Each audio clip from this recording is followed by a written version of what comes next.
आज हम लोग प्रतिशतता चैप्टर के बारे में पढ़ रहे हैं और ये जानते हैं कि किसी भी कंपटीशन के लिए चैप्टर बहुत ही ज्यादा महत्वपूर्ण होता है। और जो अंक गणित है, अंक गणित में आप बेसिक क्वेश्चंस होते हैं उसको सॉल्यूशन अगर करेंगे तो प्रतिशतता आपको पढ़ना ही चाहिए। और प्रतिशतता की उपयोगिता इसमें यह है कि मैन्सुरेशन के बहुत सारे क्वेश्चंस में भी प्रतिशतता की जरूरत होती है। आप जैसे उसमें इंक्रीमेंट करना हो, चेंजेस करना हो, तो उसमें भी प्रतिशतता की जरूरत पड़ती है। अभी आपको प्रतिशतता का एक डिफरेंट क्वेश्चन सॉल्व करेंगे, किस तरह से सॉल्व होता है उसको देखेंगे। कभी कभी ऐसे सवाल आते हैं आपके पास कि किसी दुकानदार किसी वस्तु के कीमत में किसी वस्तु के कीमत में 25% या 25% की कमी होने पर 25% की कमी होने पर 2000 रुपये में ₹2000 में 10 केजी अधिक वस्तु की प्राप्ति होती है। 10 केजी अधिक वस्तु की प्राप्ति होती है, वस्तु मिलती है। तो वस्तु का मूल्य और घटा हुआ मूल्य निकालें। तो वस्तु का मूल्य एवं घटा हुआ मूल्य निकालें। इस तरह के क्वेश्चन आपके पास में आएंगे। घटा हुआ मूल्य निकालें, ये क्वेश्चन रहेगा। अब इस क्वेश्चन को सॉल्व करते हैं तो दो स्टेप को हमको देखना पड़ेगा। जो पहले वस्तु की कीमत कुछ और होगी, उसके बाद उसको 25% की कमी आ गई, उसके बाद 2000 रुपये में 10 केजी अधिक वस्तु मिलती है। मतलब हमको तुलना करना है इस 2000 और इस 10 से तुलना हमको करना है। अधिक वस्तु मिलती है तो कीमत निकालना है। ऐसे कंडीशंस में आप क्या करेंगे कि सबसे पहले वस्तु की कीमत प्रारंभिक मानेंगे। तो हम सॉल्यूशन कर रहे हैं, माना कि वस्तु की प्रारंभिक कीमत, वस्तु की हम लोग प्रारंभिक कीमत मान लेंगे। वस्तु की प्रारंभिक कीमत अगर हम मानते हैं तो ₹x पर केजी, ₹x पर केजी हम कर देते हैं। तो वस्तु की जो प्रारंभिक कीमत है वो ₹x है 1 केजी का। ऐसे कंडीशंस में हम निकालेंगे कि 2000 में वस्तु की मात्रा कितनी है। तो ₹2000 में वस्तु की मात्रा, तो वस्तु की मात्रा एक एक नियम के मेथड से आप निकालेंगे। तो 2000 बाई x आ जाएगा, 2000 बाई x केजी। अब इस क्वेश्चन में क्या कर रहा है कि वस्तु की कीमत में 25% की कमी होने पर, तो वस्तु की कीमत को 25% कम करेंगे। पुनः वस्तु की कीमत में 25% की कमी होने पर 25% की कमी होने पर वस्तु का मूल्य निकालेंगे। वस्तु का मूल्य, तो ये मूल्य हमारे पास कितना है, पहले 2000 था, पहले x माने थे, तो x माइनस एक्स गुने 25/100, 25 से करेगा तो कितना आ जाएगा 4। अब बचा हमारे पास कितना है 3x/4। तो इसको सॉल्व किया हमने, x माइनस x/4 किया, निकल जाएगा 3x/4। अब यहाँ पर सॉल्व करेंगे कि 2000 में ₹2000 में वस्तु की कीमत निकाल लेंगे। वस्तु की कीमत, ₹2000 में वस्तु की कीमत निकालेंगे तो 2000/3x/4, यानी कि 2000/3x, या डिवाइड इसको करते हैं 3x/4, इसको सॉल्व करते हैं तो अब निकल जाएगा 2000 गुना 3x 4/3x, यानी कि निकल जाएगा 8000/3x। अब आपके पास में क्वेश्चन है कि दोनों की वस्तुओं के मूल्य में 10 केजी अधिक वस्तु मिलती है। यहाँ पर क्वेश्चन है कि 2000 में 10 केजी अधिक वस्तु मिलती है। तो यहाँ पर आपके पास पहले कंडीशन में निकला है वस्तु की मात्रा कितनी निकली है 2000/x। अब ATQ दोनों के बीच में अंतर कितना का है 10 केजी का। तो अब हमारे पास में सवाल क्या बन रहा है, जो 8,000 बाई 3x माइनस 2,000 by x is equal to हमारे पास में कितना निकल जाएगा, 10। अब इसको हम अगर सॉल्व करते हैं तो 3x इंटू एक्स का एलसीएम आ जाएगा 3x, तो 8,000 माइनस 2,000 गुणे 3 यानी कि 6,000 इज इक्वल टू कितना, 10। अब इसको हम सॉल्व करते हैं तो 6,000 अब निकल जाएगा 2,000 by 3x is equal to 10। अब इसको हम सॉल्व करते हैं तो 10 गुणे 3 30x बराबर 2,000। अब इसको सॉल्व करते हैं तो x इज इक्वल टू कितना, 2,000 बटा 30 यानी कि 200 बटा 3 यानी कि इसका सोल्यूशन निकलेगा 66.2 बटा 3 रुपीज पर केजी। पहले इसका मूल्य 66.2 बटा 3, 66 इसको 2/3 या 66.6 भी इसको पढ़ेंगे। इस पर प्रैक्टिस करने के लिए आपको हम 5 सवाल दे रहे हैं, इस पर प्रैक्टिस करेंगे। आप लोग पहले इसको नोट कर ले, उसके बाद 5 सवाल इस पर हम देते हैं, 5 सवाल को आप लोगों को प्रैक्टिस करना है। अब इसमें सवाल दे रहे हैं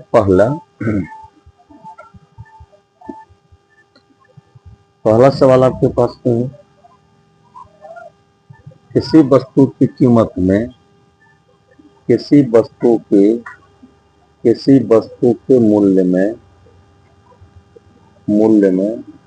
10% की कमी होने पर 10% की कमी होने पर 180 रुपये में 180 रुपीज में 180 रुपीज में 2 केजी अधिक मात्रा मिलती है, अधिक मात्रा मिलती है तो वस्तु की प्रारंभिक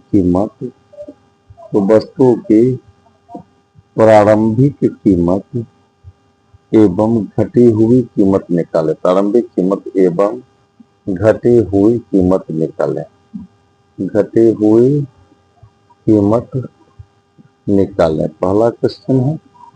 दूसरा सवाल आपके पास दे रहे हैं, चीनी के मूल्य में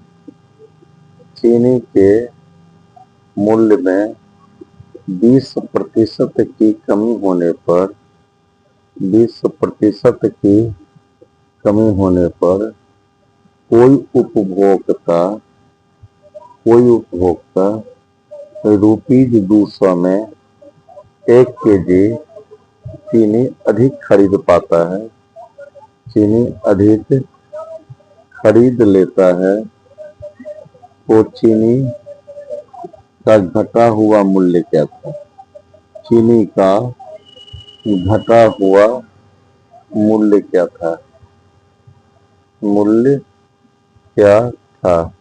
अब तीसरा क्वेश्चन है, गेहूं के मूल्य में 25% की कमी होने पर 1% की कमी होने पर शिव शंकर 400 रुपये में 10 केजी गेहूं अधिक खरीद पाता है, गेहूं अधिक खरीद पाता है तो वह वर्तमान घटे हुए दर पर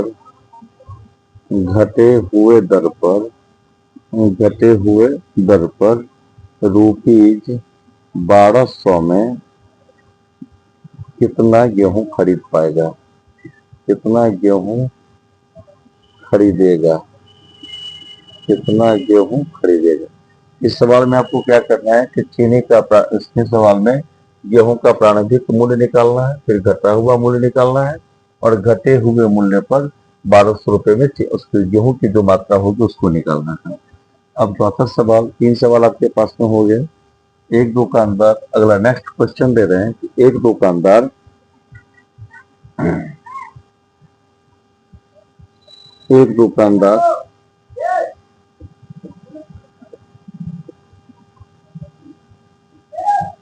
किसी खिलौने के मूल्य में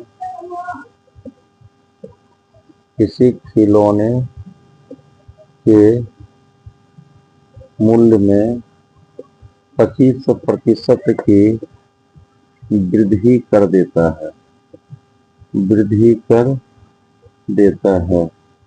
फलतः एक उपभोक्ता को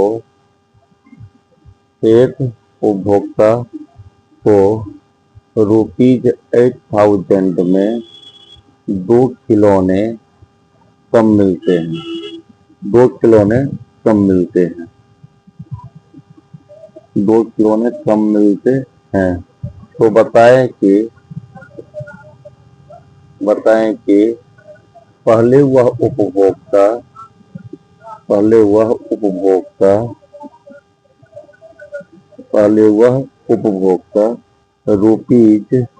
₹4000 में कितने खिलौने खरीद पाता था कितने खिलौने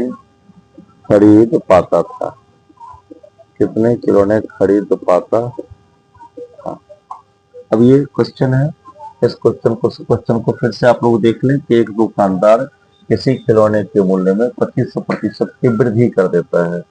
उसके बाद फलतः एक उपभोक्ता को ₹8000 में 2 खिलौने कम मिलते हैं ₹8000 में 2 खिलौने कम मिलते हैं। इसको 8000 नहीं करेंगे, इसको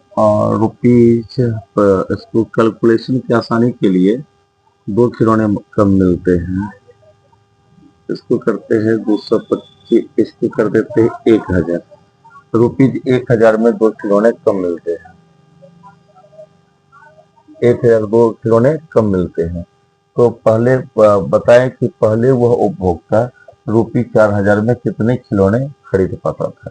अगर दशमलव आंसर आएगा तो आप यहाँ पर ध्यान रखिए खिलौने की संख्या जैसे 4.5 होगी या 5.6 निकलेगी तो आपको पूर्ण अंक को ही देखना है, केवल 4 और 5 को ही देखना है।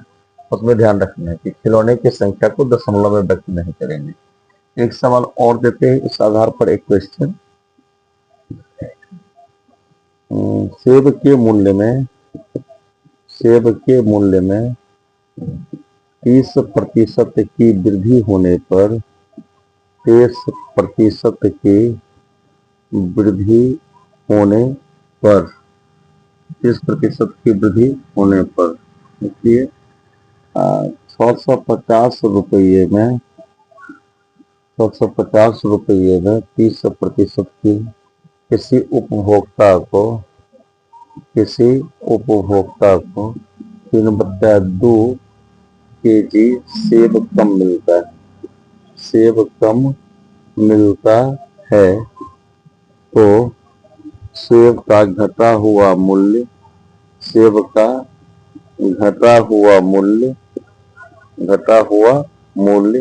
एवं प्रारंभिक मूल्य निकालें।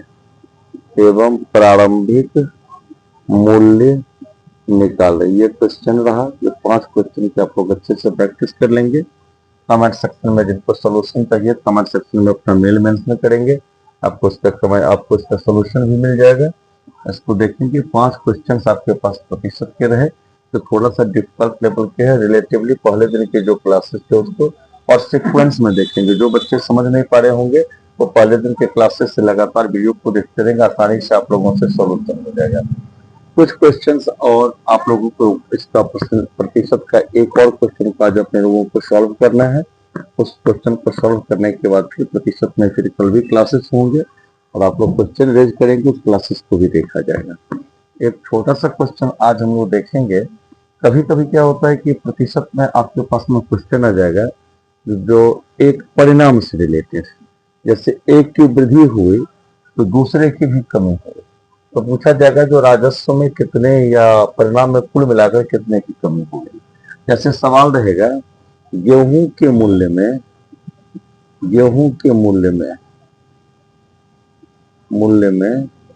10% की वृद्धि होने पर, एक क्वेश्चन है 10% की वृद्धि होने पर मांग में 10%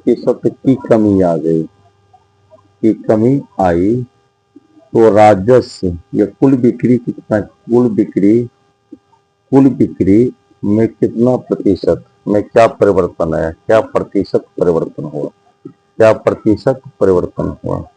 ऐसे क्वेश्चंस में आप देखेंगे कि दो स्टेप छुपा हुआ है।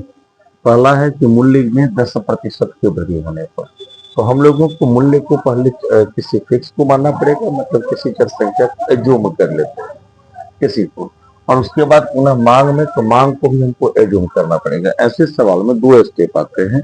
तो पहले हम स्टेप लेंगे, माना कि गेहूं का प्रारंभिक मूल्य, माना कि गेहूं का प्रारंभिक मूल्य, गेहूं का प्रारंभिक मूल्य बराबर हम मान लेते हैं ₹100 पर केजी, ₹100 पर केजी। और उसके बाद कह रहा है कि मांग में 10% की कमी आई। तो मांग की मात्रा, पुनः माना कि मांग की मात्रा, माना कि मांग की मात्रा भी मान लेते हैं, तो रुपीज कितना आ जाएगा, 100 केजी। तो आप देखेंगे जो कुल बिक्री जो आएगी, कुल बिक्री बराबर कितना होगा, ₹100 गुने 100, 100 गुने 100 यानी कि 1,111, ठीक है। 100 गुने 100 रुपीज इतने के, मतलब 100 गुने 100, 10 इसके ऊपर मिला के बिक्री। अब सवाल में क्या कह रहा है कि गेहूं के मूल्य में 10% की वृद्धि। गेहूं का बढ़ा हुआ, अब गेहूं का बढ़ा हुआ मूल्य, गेहूं का बढ़ा हुआ मूल्य, गेहूं का बढ़ा हुआ मूल्य पहले कितना हमने माना था, 100, और कितना बढ़ रहा है, 10%। तो 100 प्लस 100 गुने 10/100 कट जाएगा, तो 110 आ जाएगा। अब क्या बोल रहा है कि मांग में 10% की कमी आई, घटी हुई मांग, घटी हुई मांग। ऐसा ध्यान रखना है कि कुछ क्वेश्चंस में ऐसा नहीं होता है कि हर जगह मांग में वृद्धि होगी तो मांग में कमी ही आ जाएगी। कभी कभी सवाल में आपको मांग की वृद्धि के साथ साथ, मांग में वृद्धि के साथ साथ मूल्य में वृद्धि दिखला दे, कुछ चीजों में ऐसा होता है। तो घटी हुई मांग बराबर कितना निकालेंगे, 100 माइनस 100 गुने 10/100। अब 100 सॉल्व, 90। अब हमको देखेंगे जो कुल बिक्री कितनी हो गई। पहले आपके पास में बिक्री का अमाउंट कितना था, ये था 10,000 का। अब कितना आएगा, 110 इंटू 90। अब यहाँ पर कितना आ जाएगा, 9900 का। कितना आ जाएगा, तो कमी देखेंगे, कमी कितनी आई, पहले कितना था 10,000, अभी कमी, अभी कितनी हो गई है 9900। कमी कितनी की आ गई है, ₹100 की। अब इसको प्रतिशत कमी निकालेंगे, तो 100 गुने 100 बाई टोटल पहले जो संख्या थी उसको बेस संख्या को देंगे, तो 100 से 20 कट जाएगा, यानी कि 1% की कमी आ जाएगी। सवाल आपको देखने में क्या लग रहा था, इस सवाल में 10% की वृद्धि हुई, 10% की कमी आई, तो कोई परिवर्तन नहीं होगा, लेकिन 1% की कमी आ गई। इस तरह से इस आधार पर भी हम आपको 5 सवाल देते हैं, आप लोग इसको प्रैक्टिस करेंगे। पहला हमारा क्वेश्चन होगा, पहला हमारा क्वेश्चन होगा इस पर सिंपल, किसी या जब एक विक्रेता ने, जब एक विक्रेता ने कलमों के मूल्य में, कलमों के मूल्य में 20% की वृद्धि की, वृद्धि की, तो मांग में 10% की कमी आ गई, 10% की कमी आई। फलतः कुल बिक्री पर, फलतः कुल बिक्री पर, कुल बिक्री पर प्रतिशत परिवर्तन बतलाएं, प्रतिशत परिवर्तन निकालें। मतलब बिक्री में कुल मिला के कितना प्रतिशत कमी हुई या बढ़ी, क्वेश्चन यही है। अब दूसरा क्वेश्चन देते हैं, पेट्रोल के मूल्य में, पेट्रोल के मूल्य में, पेट्रोल के मूल्य में 20% की कमी आने पर, कमी आने पर उपभोग में, उपभोग में केवल 16%, 16% की वृद्धि हुई। कुल बिक्री में प्रतिशत परिवर्तन निकालें। कुल बिक्री में प्रतिशत परिवर्तन निकालें। प्रतिशत परिवर्तन निकालें। अब क्वेश्चन है, एक क्वेश्चन और देंगे। किसी या दूध के मांग में कमी 10% की उस समय हुई।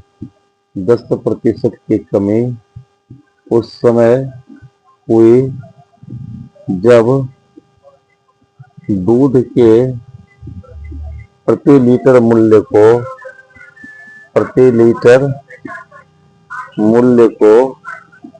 20% बढ़ा दिया गया। 20% बढ़ा दिया गया। तो दूध के कुल बिक्री में दूध के कुल मौद्रिक वृद्धि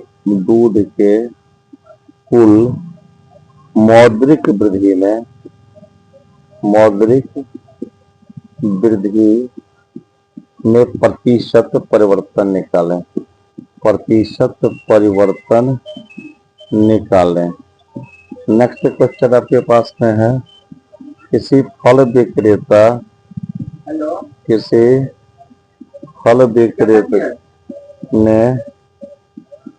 विक्रेता ने अपने फलों के मूल्य में 30% की कमी कर दी। 30% की कमी कर दी। तो फलों के मांग में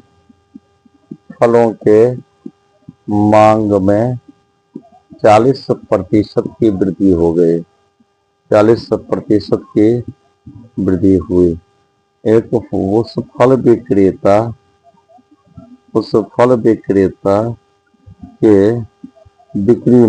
कुल बिक्री ब्रैकेट में कर रहे हैं मौद्रिक में प्रतिशत परिवर्तन निकालें। ये सवाल आपके पास में 4 क्वेश्चंस रहे। 4 क्वेश्चंस को मैं फिर एक बार पढ़ता हूँ। जब एक विक्रेता ने कलमों के मूल्य में 20% की वृद्धि की तो मांग में 10% की कमी आई, फलतः कुल बिक्री पर प्रतिशत परिवर्तन निकालें। दूसरा, पेट्रोल के मूल्य में 20% की कमी आने पर उपभोग में केवल 16% की वृद्धि हुई तो कुल बिक्री में प्रतिशत परिवर्तन निकालें। तीसरा, दूध के मांग में कमी 10% की उस समय हुई जब दूध के प्रति लीटर मूल्य में 20% की वृद्धि हुई। दूध के कुल मौद्रिक वृद्धि में प्रतिशत परिवर्तन निकालें। चौथा सवाल है, चौथा क्वेश्चन है, किसी फल विक्रेता ने अपने फलों के मूल्य में 30% की कमी कर दी और तो फलों की मांग में 40% की वृद्धि हुई। उस फल विक्रेता के कुल बिक्री मौद्रिक में प्रतिशत परिवर्तन निकाले। इस तरह से 4 क्वेश्चन आपके पास। ये दोनों ही प्रकार के जो क्वेश्चंस का पैटर्न रहा है कंपटीशन के लिए महत्वपूर्ण होते हैं। आप लोग इसको सॉल्व करें, कमेंट सेक्शन में जाकर के। अगर सॉल्यूशन चाहिए तो मेल लिखें, आपको मिल जाएगा।